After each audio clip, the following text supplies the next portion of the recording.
Hello friends, welcome back to my channel. कैसे हैं आप सब? तो आज फिर मैं आपके साथ प्रैक्टिकल से आइडियाज शेयर करूंगी और उसके साथ साथ आपका पसंदीदा DIY भी शेयर करने वाली हूं। तो आई होप आज का वीडियो आपको पसंद आएगा, और अगर आपको वीडियो पसंद आ जाए तो वीडियो को लाइक करना बिल्कुल भी ना भूलिएगा। वैसे तो जिप का ख़राब हो जाना, रनर का निकल जाना एक आम सी प्रॉब्लम है।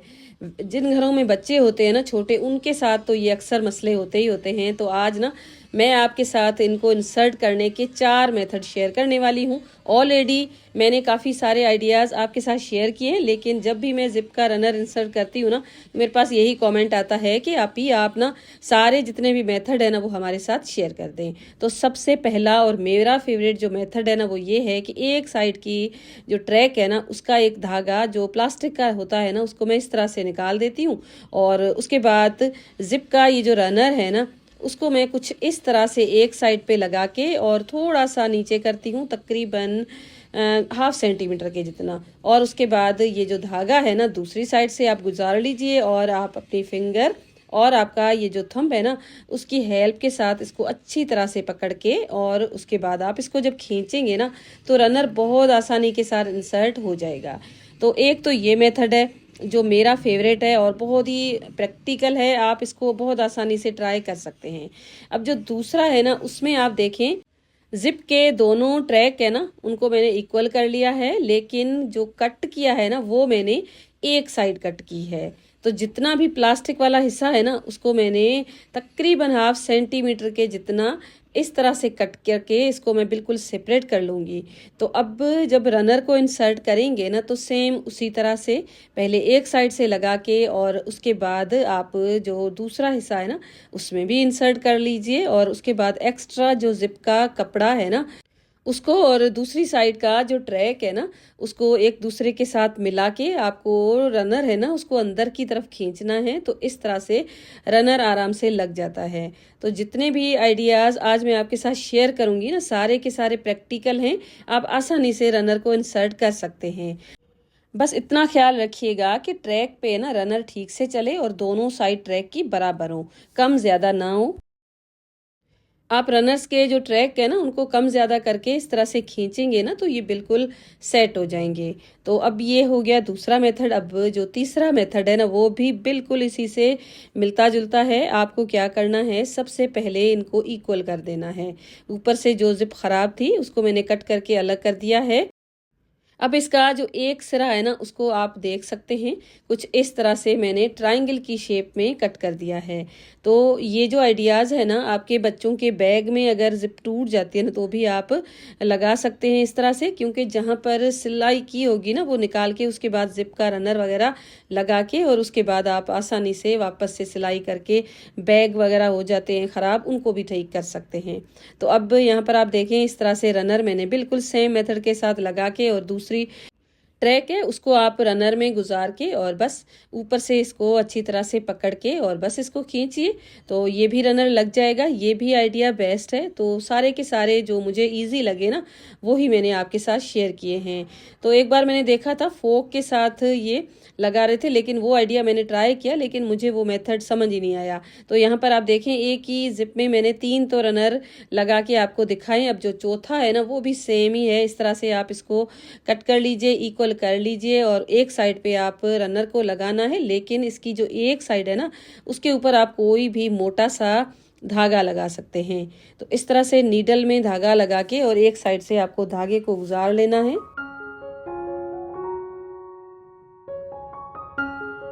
अब ये जो मेथड है ना फर्स्ट वाला जो मेथड है ना उससे ही मिलता जुलता है। तो इस तरह से जिप का रनर एक साइड से लगा के, और अब ये जो धागा है ना रनर के अंदर इस तरह से आपको गुजार लेना है, और धागे को आपको रनर के अंदर से गुजारने के बाद जिप के साथ ही टाइटली पकड़ लेना है, और बस रनर को खींच लीजिए। तो इस तरह से भी जिप लग जाती है। तो 4 तो मेथड मैंने आज के वीडियो में आपके साथ शेयर किए हैं। तो चारों के चारों प्रैक्टिकल हैं। इनमें से आपको कोई भी पसंद आता है ना जो आपके लिए आसान लगे तो वो आप ट्राई कर सकते हैं। तो उसके बाद हमारे पास जो इलेक्ट्रॉनिक के अप्लायंसेस होते हैं ना उनके साथ वायर्स लगी होती हैं। जिस तरह से ये जो मेरा बीटर है ना रेगुलर बेसिस पे मैं इसको यूज़ करती हूँ, काउंटर टॉप के ऊपर ही पड़ा रहता है, लेकिन ये कि इसकी जो वायर है ना बार बार खुल जाती है। तो मैं क्या करती हूँ ना, इसके ऊपर ही कुछ इस तरह से पकड़ के और इसको मैं कुछ इस तरह से टाइट कर लेती हूँ और उसके बाद मैं इसको हैंग कर लेती हूँ।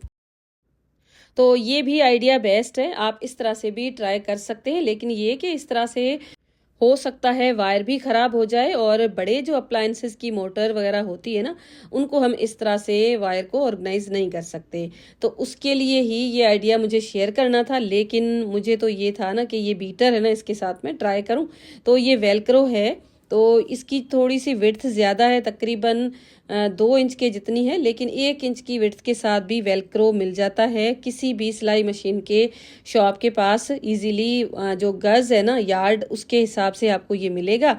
तो ये आप ले लीजिए। एक साइड मैंने ली है, और जो थोड़ी सी नोकीली साइड होती है ना, वो नहीं है, बिल्कुल स्मूथ सी जो साइड है ना, वो ही है। और इस तरह से वायर के ऊपर मैंने सेट किया है और ग्लू यूज़ करके इसको स्टिक किया है।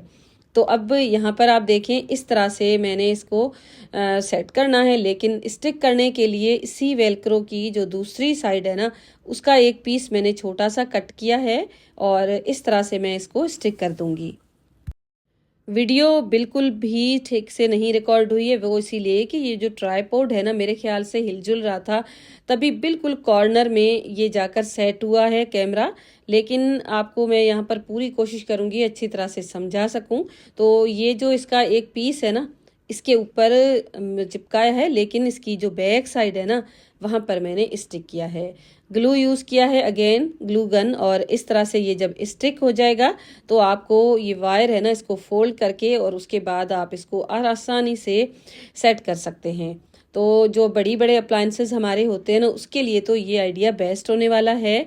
और उसके बाद अब आपको ऐसा लगता है ना कि वायर अभी भी इधर उधर हिलने जुलने वाली है, तो आप एक और वेलक्रो का छोटा सा पीस ले लीजिए और इसको आपकी ये जो मशीन है ना, इसके ऊपर स्टिक कर लीजिए।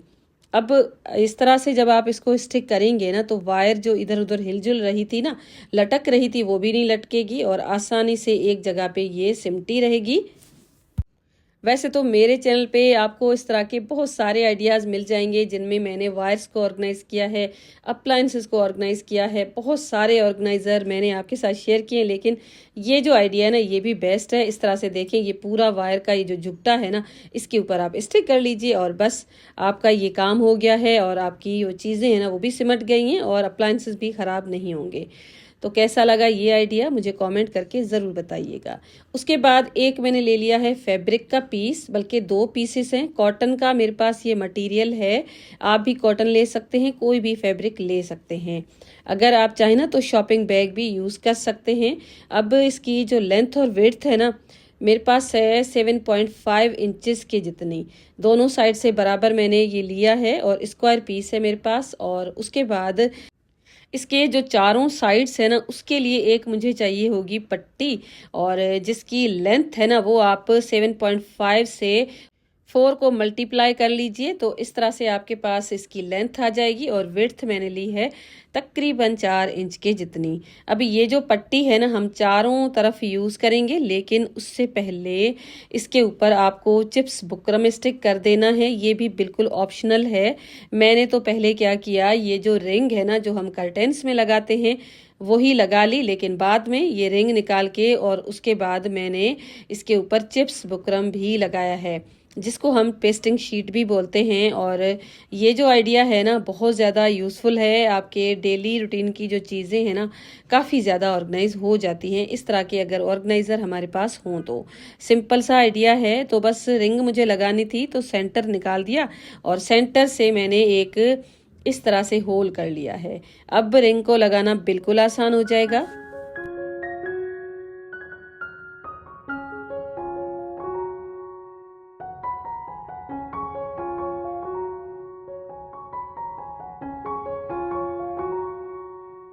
अब इसके साथ एक मुझे जिप भी चाहिए होगी, लेकिन उससे पहले मैंने पेस्टिंग शीट लगानी थी, वो भी मैंने स्टिक कर दी।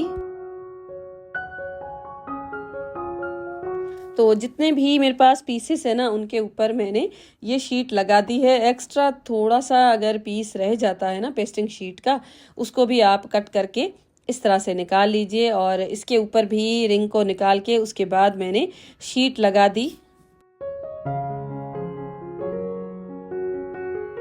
अब ज़िप को मैंने ले लिया है और इस तरह से ज़िप भी मैं लगा दूंगी सीधी सिलाई लगा के, और टॉप स्टिच भी लगा सकते हैं, लेकिन यहाँ पर मैंने टॉप स्टिच नहीं लगाया, मैं भूल गई थी बिल्कुल। और उसके बाद एक्स्ट्रा जो ज़िप है ना उसको मैंने कट कर दिया है।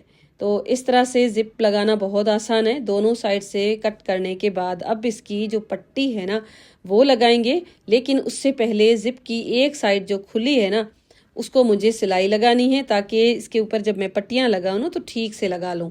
तो ये 2 पट्टियाँ थी, तो इनको मैंने सेंटर से सिलाई लगा के इनको जोड़ लिया है, सिंगल पीस रेडी कर लिया, और उसके बाद अब हम ज़िप के साथ ही इसको लगाएंगे।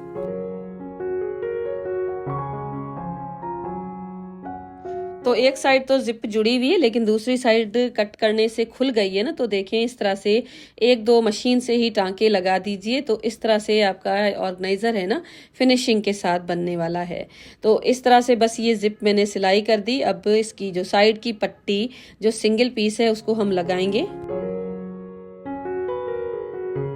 क्विक सा आइडिया है, लाइनिंग मैंने यूज़ नहीं की है, तो जिप है ना किसी भी साइड से लगाई जा सकती है। मैंने ऊपर की तरफ लगा दी है, अगर आप चाहें ना तो नीचे की तरफ भी लगा सकते हैं। जो हमारे पास सिंगल पीस है ना, स्क्वायर पीस, जिसके ऊपर सेंटर में हमने होल नहीं किया है, उस साइड भी आप जिप को लगा सकते हैं।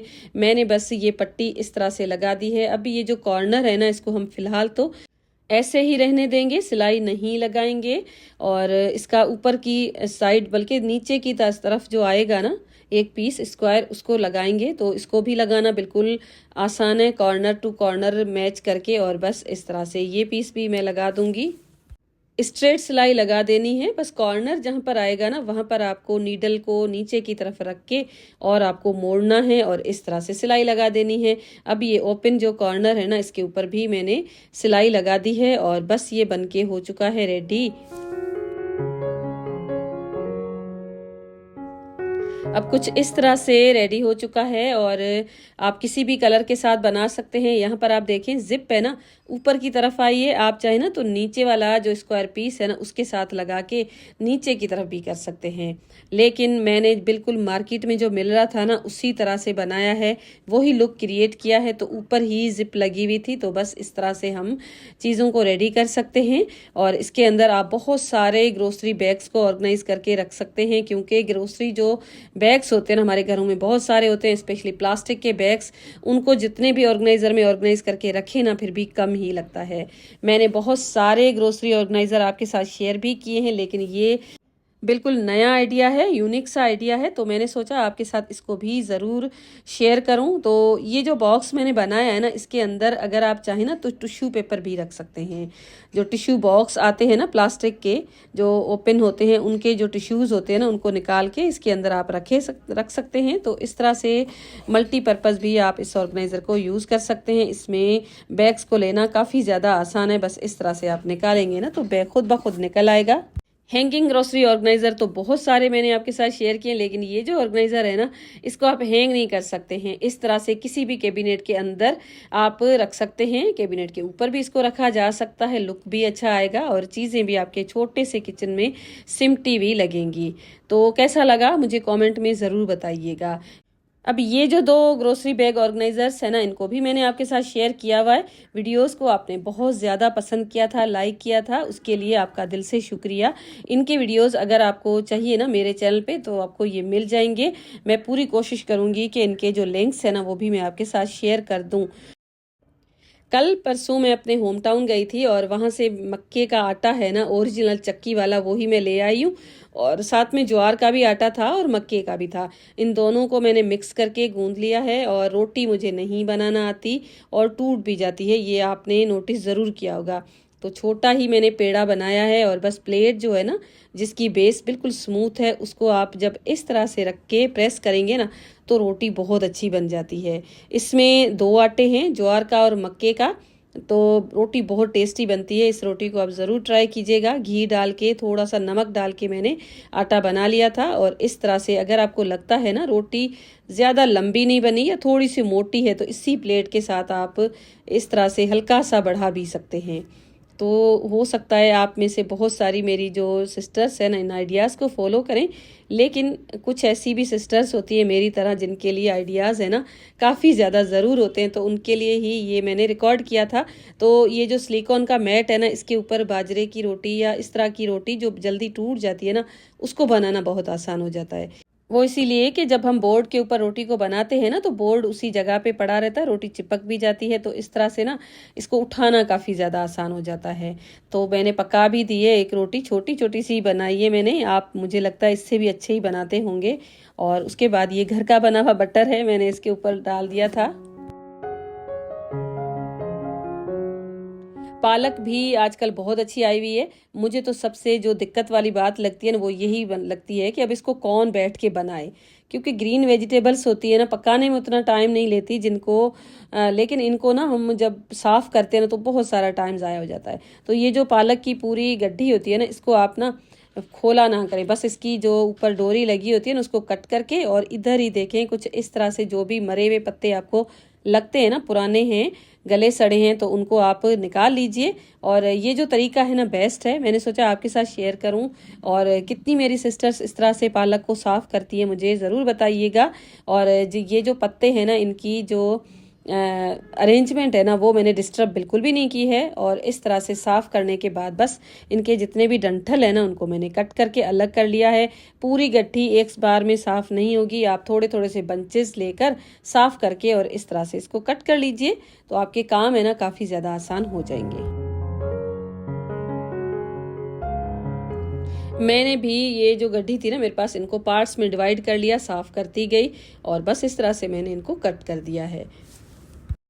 तो वीडियो को लाइक करके ज़रूर बताइएगा कि आपको वीडियो कैसा लगा। और उसके साथ साथ चैनल पर भी फर्स्ट टाइम आए हैं ना, तो चैनल को सब्सक्राइब करना बिल्कुल भी ना भूलिएगा। फिर मिलूंगी एक यूज़फुल से वीडियो के साथ। अपना ढेर सारा ख्याल रखिएगा। Thank you and bye bye.